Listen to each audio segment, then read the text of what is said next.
거든요. 네, 감사합니다. 자, 그러면 우리 오늘 한반도 평화통일 공동기도주일 예배를 예배의 초대로 시작하겠습니다. 창조의 하나님, 당신께서는 온 세계를 지으시고 그 안에 생명의 숨결을 불어 넣으셨습니다. 모든 땅과 바다, 산과 들에 조화로운 질서를 세우시고 우리가 서로 돌보며 살아가도록 부르셨습니다.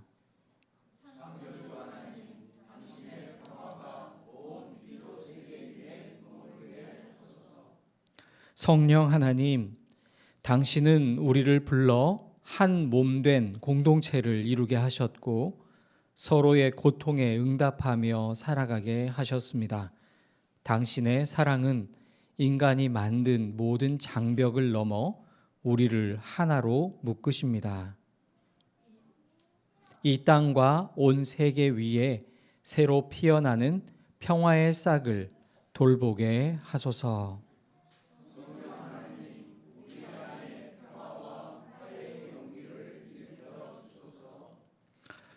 우리 주 예수님, 당신은 이 땅에 오셔서 사랑과 진리 그리고 화해의 길을 몸소 보여주셨습니다. 당신은 억압 속에서도 희망을 잃지 않으셨고 죽음을 넘어 생명의 길을 여셨습니다. 이제 우리도 당신의 제자로서 빛을 따라 걸어가게 하소서.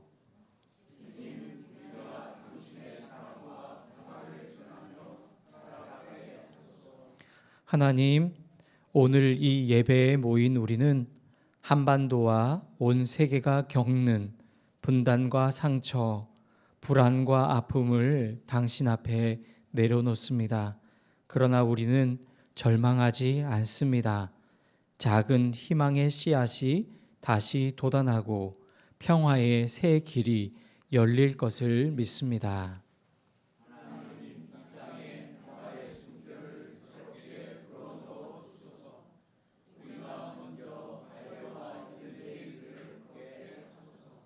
이제 우리 하나님 안에서 하나 되어 평화의 주님을 찬양하며 이 예배를 시작합니다. 아멘.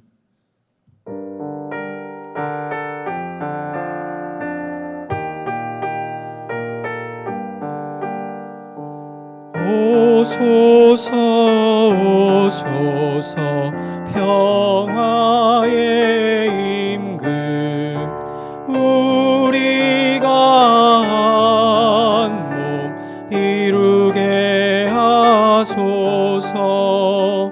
오소서 오소서 정의의 임금 우리가 한 몸 이루게 하소서. 오소서 오소서 생명의 임금 우리가 한 몸 이루게 하소서.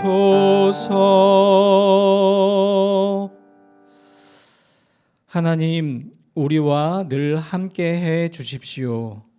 서로를 두려워하던 마음을 내려놓고 평화를 향해 한 걸음씩 나아가는 길을 보여주소서. 분단의 상처를 딛고 온전히 마주보며 웃을 수 있는 날이 오도록 그 길을 걷는 우리 모두에게 따뜻한 용기와 쉼을 주소서.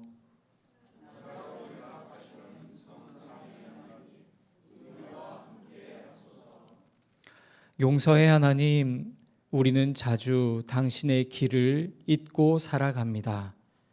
평화를 위한 작은 걸음을 떼기도 전에 종종 두려움과 불신에 머뭅니다. 당신께서 우리를 사랑으로 부르셨건만 우리는 서로를 이웃으로 받아들이기보다 두려움 속에 마음의 벽을 쌓으려 합니다. 우리의 안위와 이익의 마음을 빼앗기며 화해와 돌봄의 부르심보다 눈앞의 욕심을 더 가까이 둡니다. 이웃의 고통에 귀 기울이기보다 나의 어려움만을 하나님 앞에 아뢰입니다. 때로는 당신의 인도하심을 따라 걸으려 하지만 금세 지쳐 물러섭니다. 당신께서 우리를 생명의 물가로 인도하신다는 것을 잊어버립니다. 하나님, 우리를 다시 당신의 길로 돌이켜 주소서. 새 힘을 주시고 우리가 서로를 향해, 이 땅을 향해, 당신을 향해 함께 걸어가게 하소서. 당신의 자비 안에서 우리를 하나 되게 하소서.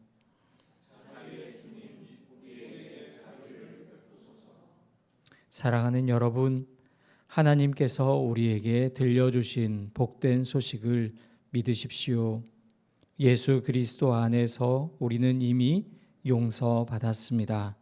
하나님의 용서는 우리를 새롭게 하고 다시 걸을 힘을 줍니다.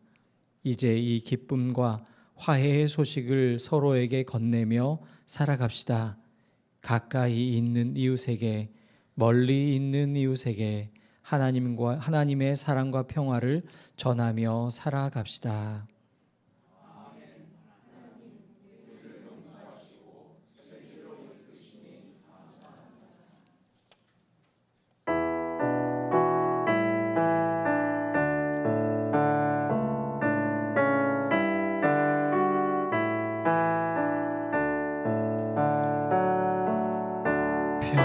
평화가 있기를, 평화가 있기를, 너희에게 하늘의 평화가 깃들어 있기를.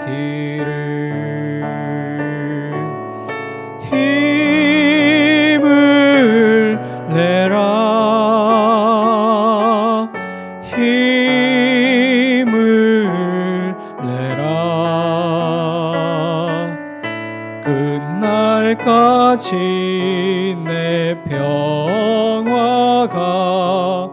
함께 할 것이니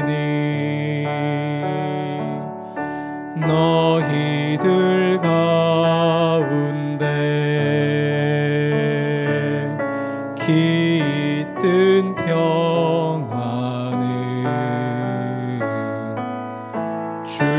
죽음의 능력보다도 크고 깊으니 힘을 내라, 힘을 내라. 끝날까지 내 평화가 함께 할 것이니 해 뜨는 곳에서 저무는 곳까지 너희 안에 깃든 참 평화를 널리 전하라.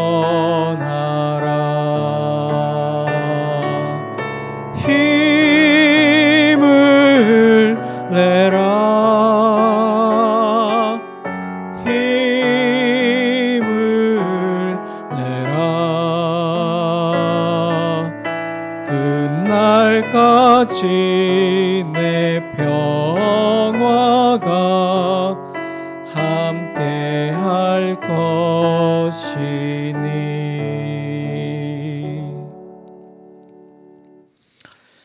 어, 2026년 한반도 평화통일 공동기도주일에 드리는 남북 공동기도문으로 함께 기도드리겠습니다. 찬란한 태양으로 아침을 여시고 달과 별로 밤하늘을 수놓으시는 창조주 하나님, 모든 생명을 품으시고 돌보시는 생명의 하나님, 우리는 온 마음과 정성을 다해 주님의 거룩하신 이름을 찬양하며 오직 하나님의 나라와 의를 구하는 백성으로 주님 앞에 나아갑니다. 만물을 질서와 섭리 가운데 다스리시고 정의와 평화의 길로 인도하시는 하나님, 우리를 주님의 형상대로 지으시고 하나님의 자녀 삼아 주시니 감사합니다.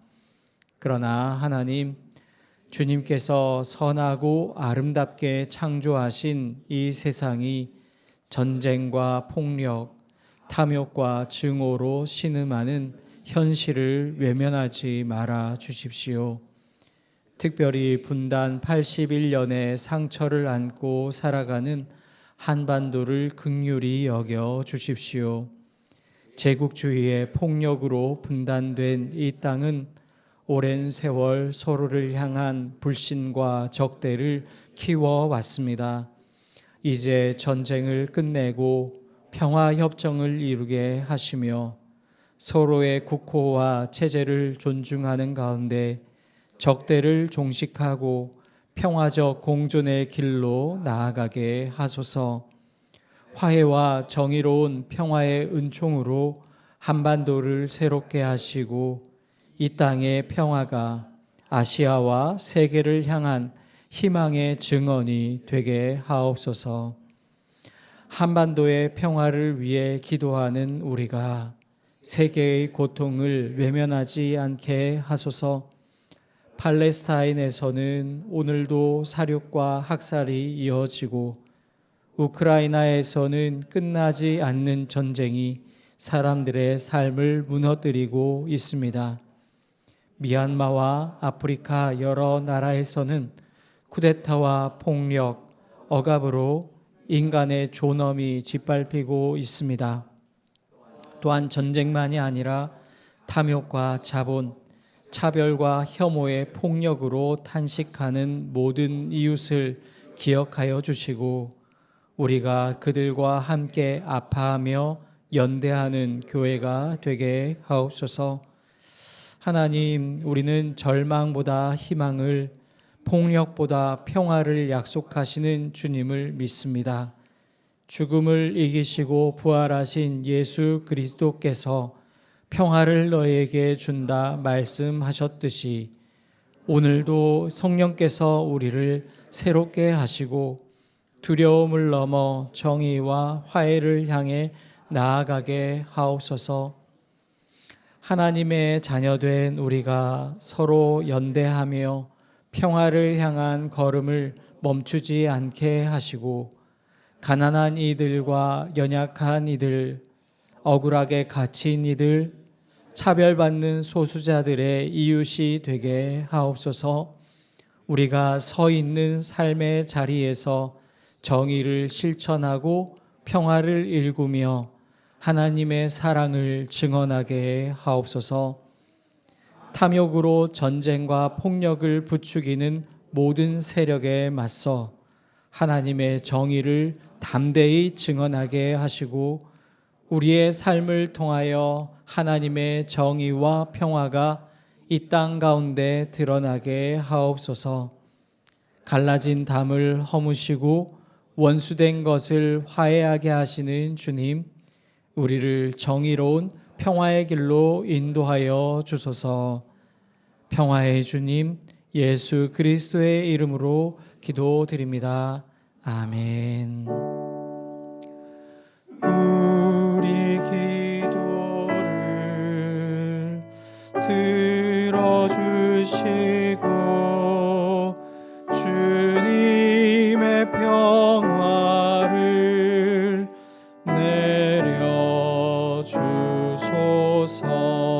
내려주소서.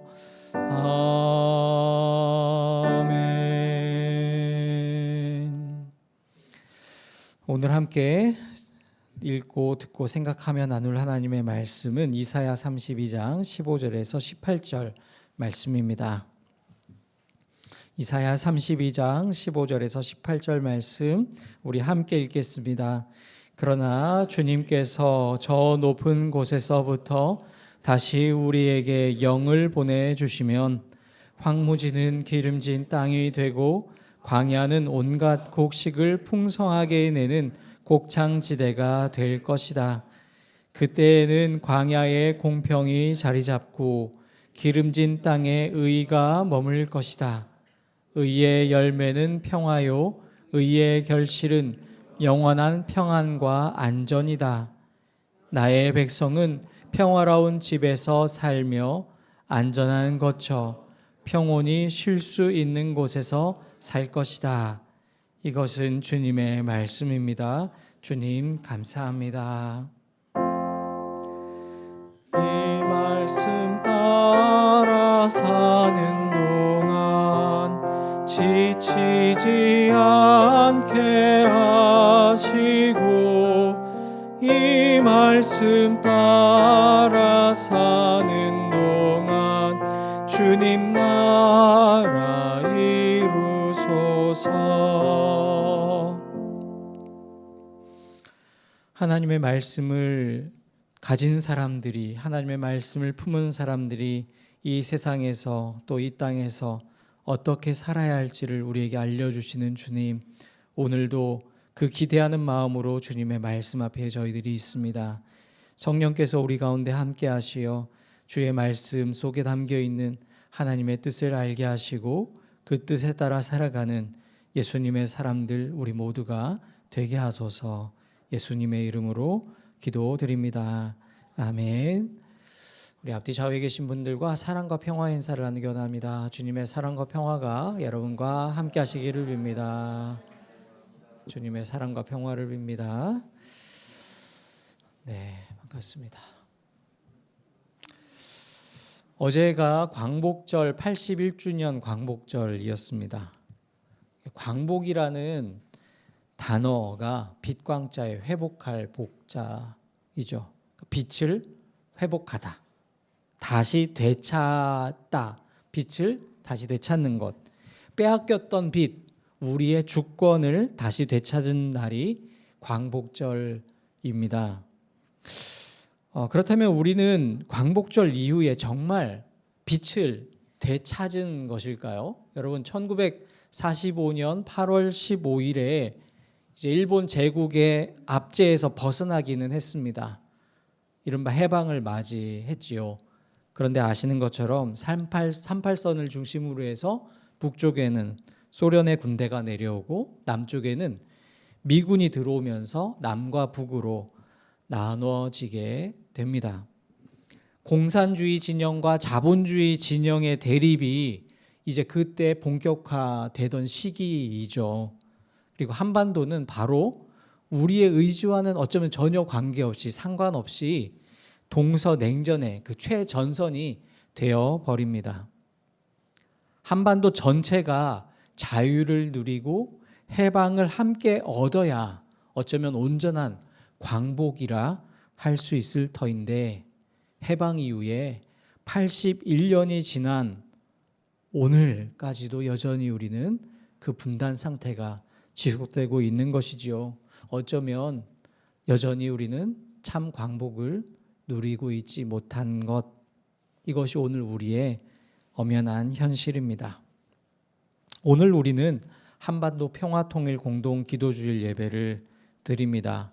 이 한반도 평화통일 공동기도주일은 한반도의 평화와 통일을 위해 남과 북의 교회가 함께 기도하는 그런 날, 그런 주일입니다. 이 주일이 1989년부터 시작이 되었습니다. 1988년에 스위스 글리온이라는 곳에서 남과 북의 교회 대표들이 모여서 공동선언문을 작성하고 서명을 합니다. 그때 이제 기독교 교회, 한국의 기독교 교회 협의회 대표들과 북한의 조선 그리스도교 연맹 대표들이 모여서 민간 차원에서 최초로 뭔가 합의를 이룬 선언문을 최초로 선언한 것이 글리온 선언이라는 선언문입니다.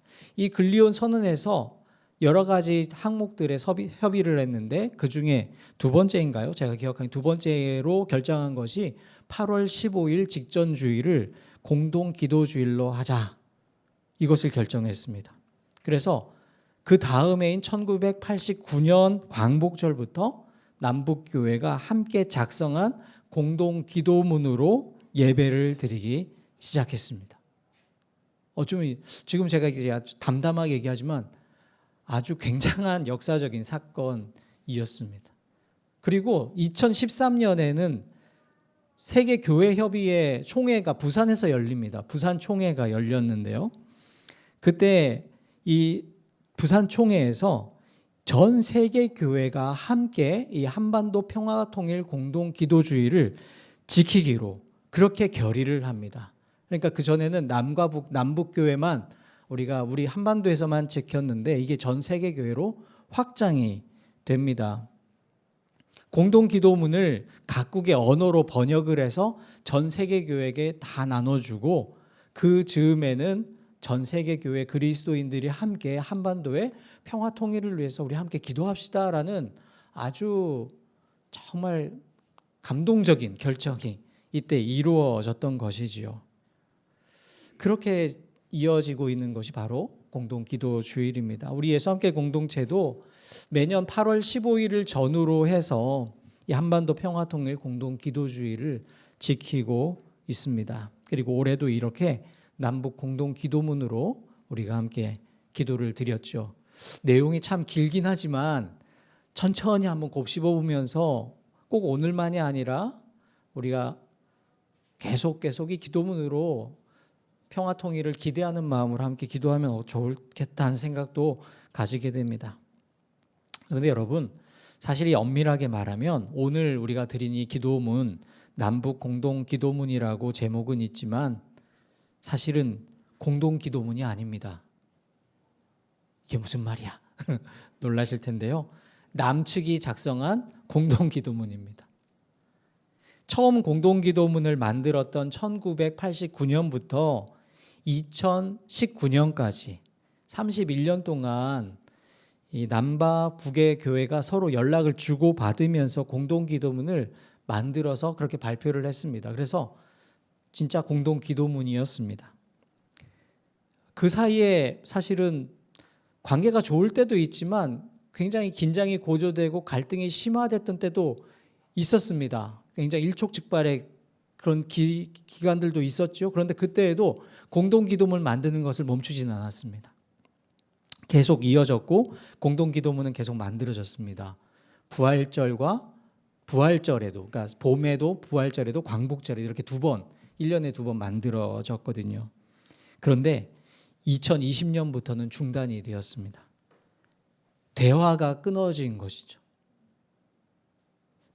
남측이 항상 제안을 합니다. 공동기도문을 막 만들어서 보내는데 전에는 연락이 오고 회신이 오고 그래서 대화를 통해서 만들었는데 이제 회신이 오지 않는 상태가 되었습니다. 그래서 결국 그 2020년부터는 남측이 제안한 공동기도문 초안으로 기도를 할 수밖에 없는 안타까운 상황이 이어지고 있습니다. 사실 이 한 가지 사실만 보아도 요즘 우리가 이 남과 북 사이가 사실 얼마나 안 좋은지를, 좋지 않은지를 짐작할 수 있는 것이죠. 온 세계 교회가, 온 세계 그리스도인들이 한반도의 평화 통일을 바라고 어쩌면 온전한 광복을 바라고 있지만 시간이 지나면 지날수록 상황이 좋아지는 것이 아니라 점점 악화되고 있는 것이 오늘의 현실입니다. 우리 모든 사람들은 평화를 원합니다. 여기 계신 분들 중에 평화를 원하지 않는다라고 말하시는 분은 없죠. 이 평화라는 것은 추상적인 이념이 아닙니다. 어쩌면 실제로 우리가 살아가는 삶이 평온하고 안전한 것, 이게 평화이지 않겠습니까? 경제적으로 넉넉한 사람만 평화로운 것이 아니라 당장 먹을 것이 없어서 굶주린 사람들도 평화를 누리면서 살아가고 싶어 합니다. 평온한 삶을 모두 다 원합니다. 연세가 많은 어르신들도 혈기가 왕성한 청년들도 또 부모의 돌봄 없이는 살 수 없는 갓 태어난 아이도 사실 모두 다 평온한 삶을 살기 원합니다. 이 땅에서 살아있는 모든 사람들이 똑같은 마음을 품고 살아가는 것이죠. 하루하루 안전하고 평온하게 살아가는 그런 삶, 그것이 어쩌면 평화일 것입니다. 이러한 평화는 오늘 우리만 원하는 것이 아닙니다. 성경이 기록된 시대의 사람들, 특별히 이사야가 활동했던 시대의 사람들도 모두 다 평화를 바라고 원했습니다. 이 평화라는 것은 역사와 지역이란 어떤 특수성을 넘어서 모든 사람들이 원하는 것이기에 이 평화는 인류 보편적인 가치다. 모든 인류가 공통적으로 원하는 것이다. 이렇게 우리는 이야기할 수 있겠습니다. 그런데 여러분, 우리 평화를 모두 다 원하지만 또 공통되는 것이 하나가 있습니다. 모두 다 원하지만 온전히 평화를 누렸던 시대는 없었다라는 사실이죠. 그러니까 이른바 우리 역사에서 태평성대라 불렸던 시대가 있기는 합니다. 뭐 중국에서는 요순 시대다. 그리고 뭐 조선 시대, 조선 500년을 보더라도 뭐 전쟁이 없었던 기간이 한 100여 년 정도 있었다. 그때를 뭐 태평성대다 얘기하기는 하지만 잠시 있었을 뿐이지 영원하지는 않았습니다. 전쟁이 없는 나라, 갈등 없는 세상, 갈등 없는 사회, 우리는 이것을 꿈꾸고 원하고 바라고 소망하지만 우리의 현실에서는 정말 이것은 어쩌면 꿈과 같은 일이라는 것이죠. 국가와 민족 사이에도, 그리고 개인과 개인 사이에도, 어쩌면 개인의 삶 속에도 모순과 갈등은 계속되고 있다는 것입니다. 그래서 어쩌면 우리는 평화를 누리지 못하기에 어쩌면 더 간절하게 평화를 원하는지도 모르겠습니다. 하나님의 말씀을 전한 이사야도 평화의 그날을 계속 선포합니다. 오늘 우리가 함께 읽은 이사야 32장의 말씀, 여기에도 그날을 선포하고 있는 여러 말씀들 중에 하나인 것이죠. 이사야는 32장 15절에서 이렇게 노래합니다. 그러나 주님께서 저 높은 곳에서부터 다시 우리에게 영을 보내주시면 황무지는 기름진 땅이 되고 광야는 온갖 곡식을 풍성하게 내는 곡창지대가 될 것이다.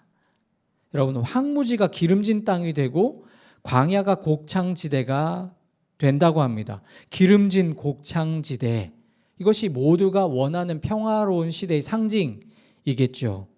여러분, 그런데 어떻게 황무지가 기름진 땅이 되고 광야가 곡창지대로 변할 수 있겠습니까? 어떻게 가능하다고 말씀합니까?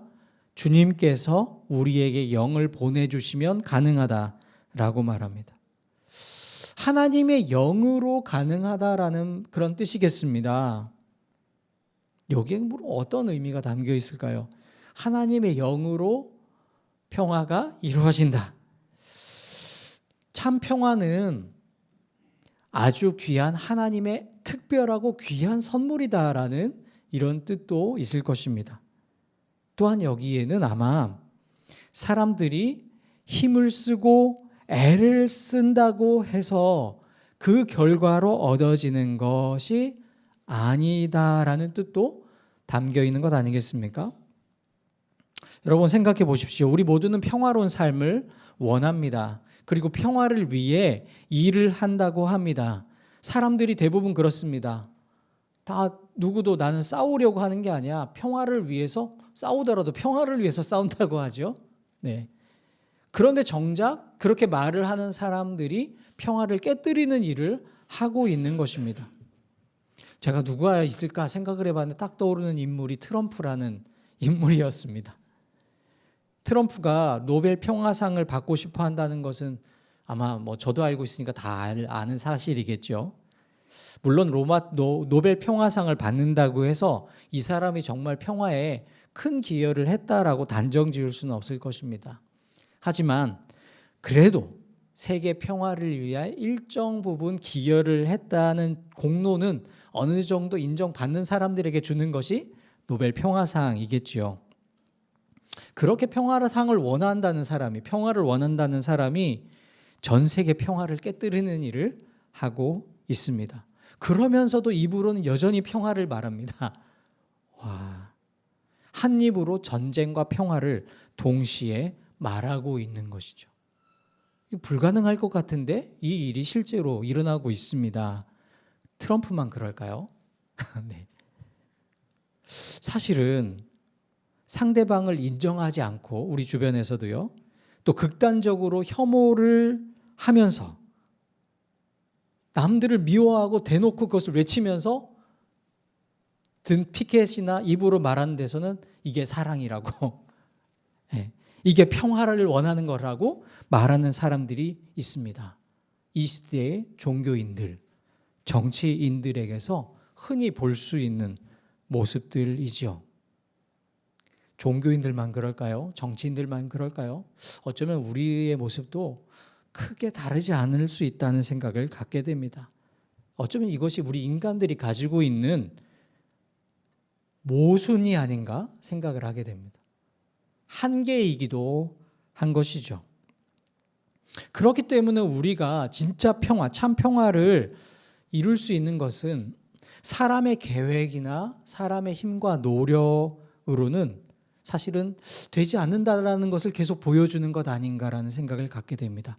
그리고 그것을 할 수 있는 것은 하나님의 특별한 은총, 하나님의 영, 하나님의 은혜로 가능하다는 것, 우리는 그것을 생각할 수 있는 것이겠죠.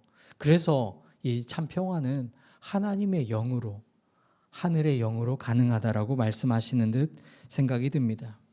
여러분, 그렇다면 하나님의 영으로 참 평화가 가능하다면 우리 인간들은 그러면 아무것도 하지 않고 손 놓고 있어도 되는 것이겠습니까? 어떠한 일도 할 필요가 없는 것일까요? 정말 이 하나님의 평화가 어떻게 이루어지는지를 생각해 보아야 하는데 16절, 17절에서 그 이야기를 우리에게 말씀해 줍니다. 그때에는 광야에 공평이 자리 잡고 기름진 땅에 의가 머물 것이다. 의의 열매는 평화요, 의의 결실은 영원한 평안과 안전이다. 그러니까 광야가 곡창지대가 되고 황무지가 기름진 땅이 되는 것은 광야에 공평이 자리 잡을 때, 기름진 땅에 의가 머물 때라고 말씀합니다. 그러니까 공평과 의가 자리를 잡고 터를 잡고 머물고 있을 때 그 결과로 평화의 열매가 맺힌다라고 말씀하시는 것이죠. 그러니까 평화가 하늘에서 어떤 한순간에 뚝 떨어지는 게 아니다라는 것을 말씀합니다. 공평과 의가 깊이 뿌리를 내리고 견고하게 자리를 잡고 지속되는 그곳에 평화의 열매가 맺힌다. 평화가 이루어진다는 것이죠. 그러니까 우리가 진정으로 평화를 원한다면 어떻게 해야 하겠습니까? 이 공평과 의가 우리의 삶에 깊이 뿌리 내릴 수 있도록 해야 한다는 것이겠죠. 그러니까 우리 개인적으로도 공평과 의를 추구해야 한다는 말씀입니다. 뿐만 아니라 우리 사회가, 우리가 살아가는 공동체, 우리 사회, 또 사회의 모든 제도, 이런 모든 구조가 공평과 의를 추구하는 사회가 되도록 그런 제도를 만들고 또 그것이 계속 지속될 수 있도록 시간이 지나면서 또 갱신해 나가는 과정들, 그런 과정들을 계속 밟아가야 우리 개인의 삶에, 우리 가정에, 그리고 우리 공동체의 평화의 열매가 이루어질 수 있다라는 것이죠. 여러분 어떻습니까? 이 말씀을 비추어서 우리의 삶을, 우리 개인의 모습을, 우리 공동체를 생각해 보면 좋겠습니다. 우리는 정말 공평과 의를, 그래서 줄여서 공의를 추구하고 있습니까? 공의를 우리가 실행하고 있습니까? 행하고 있습니까? 기회를 평등하게 부여하고 있습니까? 그 과정을 밟아가는 그 과정이 공정하게 이루어지고 있습니까? 그리고 그로 인해서 생겨난 결과가 정의롭습니까?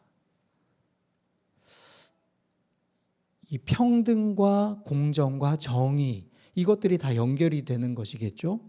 요즘 우리 지역에서 가장 큰 이슈가 되고 있는 것, 아마 우리 다 아시는 것처럼 의과대학 그리고 병원과 관련된 문제일 것입니다. 서로 다른 주장들이 강하게 부딪히고 있어서 이 문제를 푸는 것 참 쉽지 않겠다라고 생각이 듭니다. 너무나 이게 어떻게 풀릴 수 있을까 막막하기도 합니다. 그래서 제가 어떻게 제가 딱 답을 줄 수도 없고요. 답을 누가 낸다고 해서 그대로 되지도 않겠다라는 굉장히 어려운 문제가 지금 우리 당면에 있습니다. 이 문제뿐이겠습니까? 앞으로 또 어떤 문제들도 생길 수 있겠죠. 그렇기 때문에 이럴 때일수록 우리는 무엇을 중점적으로 생각해 봐야 할까를 생각해 보게 됩니다. 그러니까 이때 이렇게 하고 저때 저렇게 하면 이거 그때 따라서 때에 따라서 바뀌게 되면 아무것도 나중엔 이루어지지 않게 되겠죠. 그렇기 때문에 이 기본, 뭔가 변하지 않는 원칙은 굉장히 중요하겠다는 생각을 해봅니다. 여기에서 중요한 원칙, 바로 공의가 이루어지고 있느냐, 기회가 평등한가, 과정이 공정한가, 결과가 정의로운가, 이것을 끊임없이 생각하고 여기에 비추어서 하나하나 판단해 나가고 이 얘기들을 지속적으로 해나가는 것이 앞으로 우리에게 계속 평화를 지속할 수 있는, 평화를 이룰 수 있는 길이 되겠다 생각을 하는 것이죠. 공평과 의가 자리 잡는 곳에 어쩌면 평화가 이루어질 수 있기 때문입니다. 사랑하는 여러분, 참 평화는 하나님께서 주실 수 있습니다. 그리고 그 평화를 우리가 누리기 위해, 우리가 얻기 위해 우리가 할 수 있는 것, 우리가 해야 하는 역할은 공평과 의를 이루는 것이지요. 우리의 삶에서 말입니다. 소외와 차별이 없는 세상을 만드는 그 일, 그 차별을 넘어서는 우리의 시선을 가지는 것, 그것을 위해서 배우는 것, 우리의 생각을 바꾸는 것도 포함할 것입니다. 모든 생명들이 더불어 살아갈 수 있는 사회, 더불어 안전하게 살아갈 수 있는 공정한 사회를 만드는 것도 우리에게 주어진 일일 것입니다.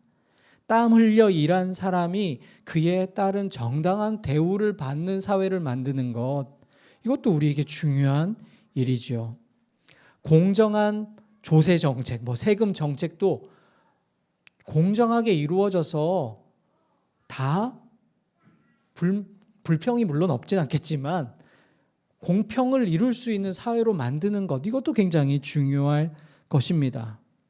기회가 평등하게 주어지고 공정한 과정을 통해 정의로운 결과를 만드는 그러한 사회 구조를 하루하루 다져가는 것, 어느 한순간에 이루어지진 않겠지만 꾸준히 그 길을 향해서 묵묵히 걸어가는 것, 우리 사회에게 꼭 필요한 모습일 것입니다. 그리고 그 일에 우리가 함께하는 것, 오늘 우리에게 주어진 역할이겠지요.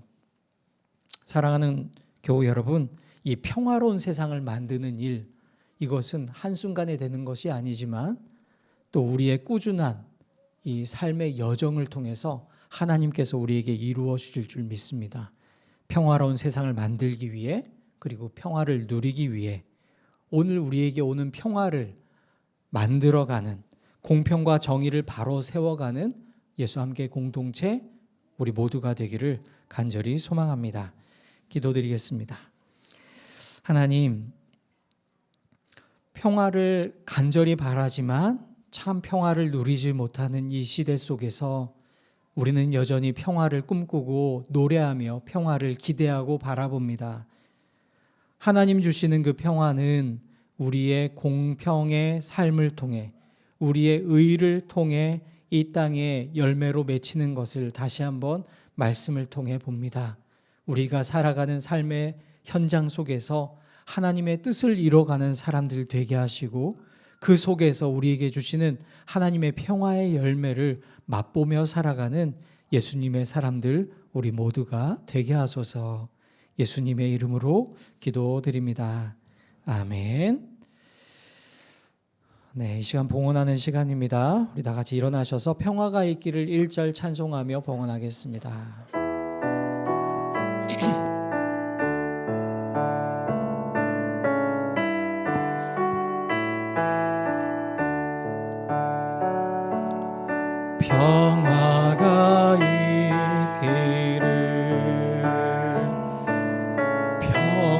평화가 있기를 너희에게 하늘의 평화가 깃들어 있기를 힘을 내라 힘을 내라 끝날까지 내 평화가 함께 할 것이니.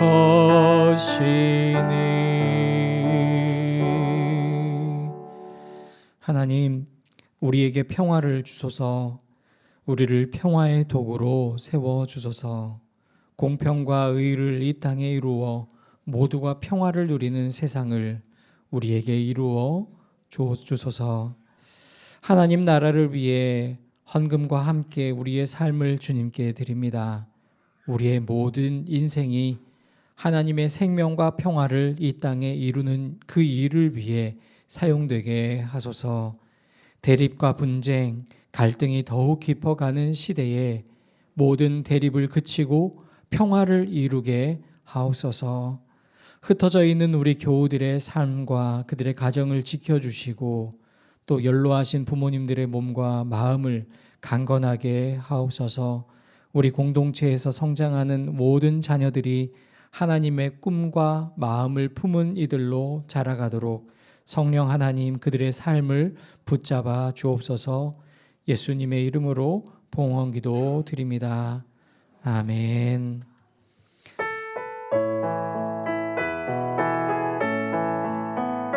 정의가 강물처럼 평화가 들불처럼 사랑이 햇빛처럼 하나님 주신 생명 보듬어 희년을 향해 함께 가는 길 주의 약속 굳게 믿으며 7번씩 7번 넘어져도 약속을 굳게 믿으며 눈물로 씨를 뿌리며 지나온 수난의 세월 보아라 우리 눈앞에 새하늘이 활짝 열린다.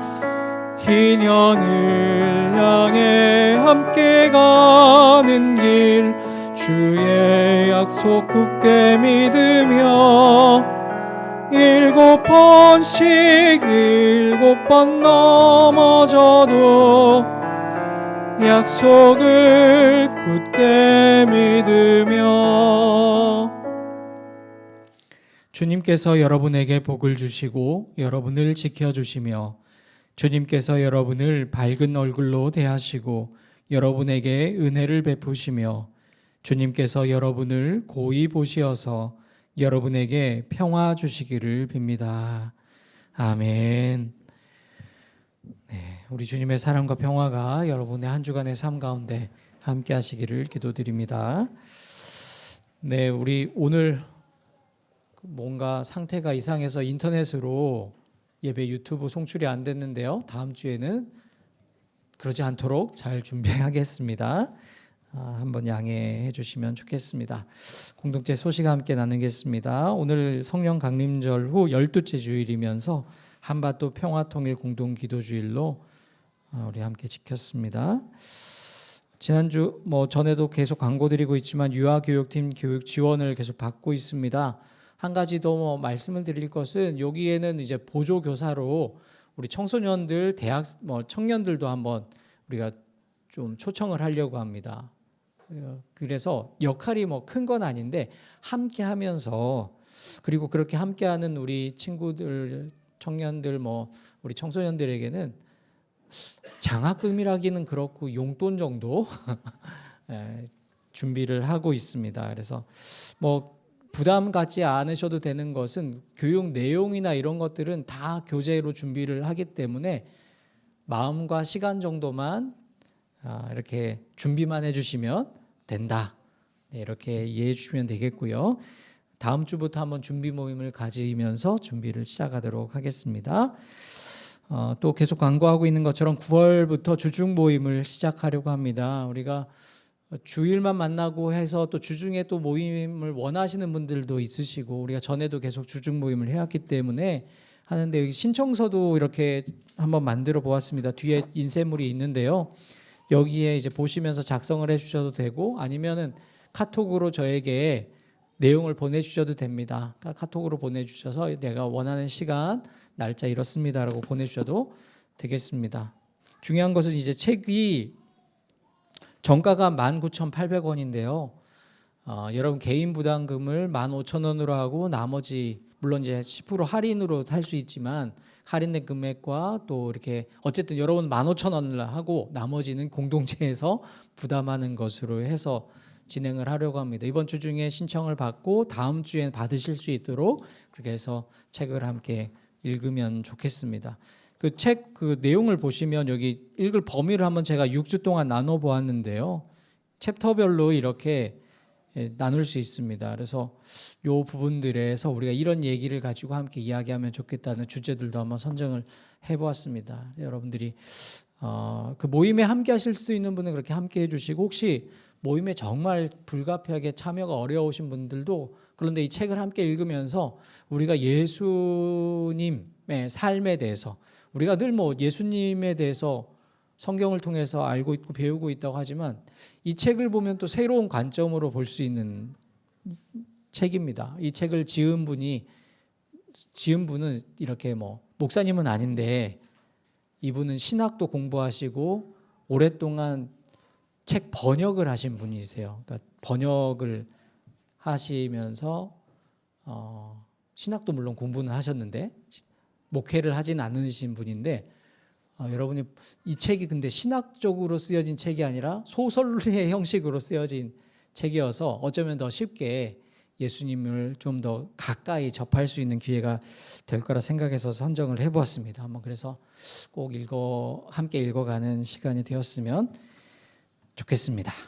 네, 그래서 개인 부담금 15,000원은 우리 김정민님 그 카카오뱅크 계좌로 보내주시면은 이렇게 해서 우리가 책을 구입하도록 하겠습니다. 그리고 다음 주일에 8월 생일 축하 시간을 갖도록 하겠습니다. 네, 혹시 빠뜨린 거 없을까요? 네, 그러면 이제 내려가셔서 같이 친교하도록 하겠습니다.